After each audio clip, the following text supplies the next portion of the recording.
Consider supporting Archaeosoup on Patreon for as little as $1 per month. Link available in the video description.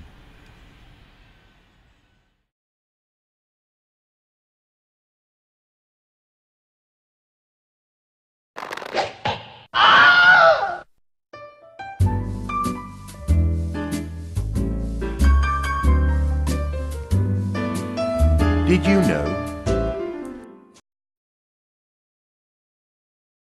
Archaeologists are brilliant. Typically, archaeologists are hard-working. They're usually highly trained and always picking up new skills.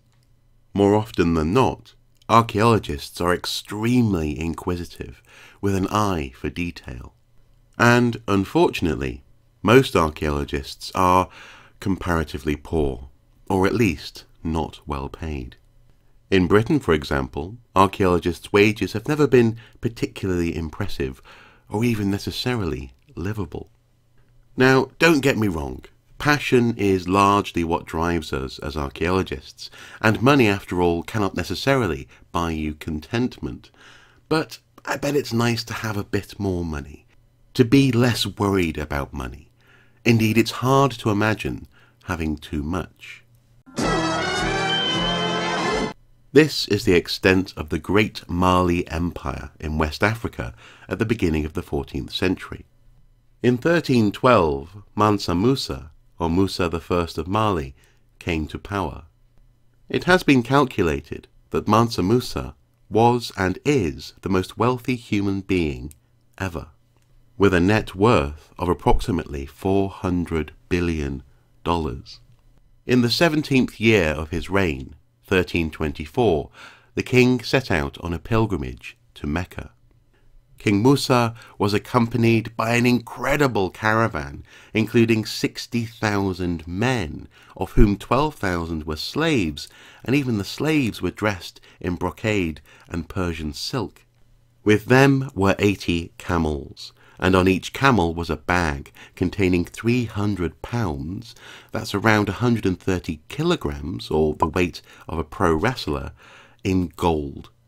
At the head of the caravan, the king rode on horseback, preceded by 500 slaves, each carrying a golden staff, and everywhere he went, he was astonishingly generous. Arab chroniclers observed that the glittering procession put even the sun to shame. Indeed, King Musa spent and gave away so much gold that the value of gold started to fall. It was no longer as scarce as it had been. And 12 years later, the historian Al-Umari noted that despite a population of around 1 million people in Cairo, the value of gold had not yet recovered, though people still sang Musa's praise. Now, this was an infamous time in Europe. While people suffered Black Death, they started to hear rumours of tremendous wealth and riches in Africa. Timbuktu, in particular, became a near-mythical place, an El Dorado of sorts. You've probably heard someone say, "From here to Timbuktu," as though Timbuktu is a mythical endpoint that can never quite be reached. Indeed, I grew up thinking Timbuktu was a made-up name. But it is very much a real place, with remarkable archaeology and history. Indeed, in recent years, some of the cultural value of Timbuktu, books from ancient libraries, have been under threat. So, King Musa's spending and generosity was legendary, and, for the value of gold at least, it seems you can in fact have too much. Perhaps with money, as with most things, the key is not merely to seek more, but rather enough. Find contentment.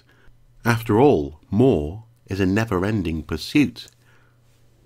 I'll definitely bear that in mind next time a billionaire passes by on a religious pilgrimage with a pile of cash and a leaf blower.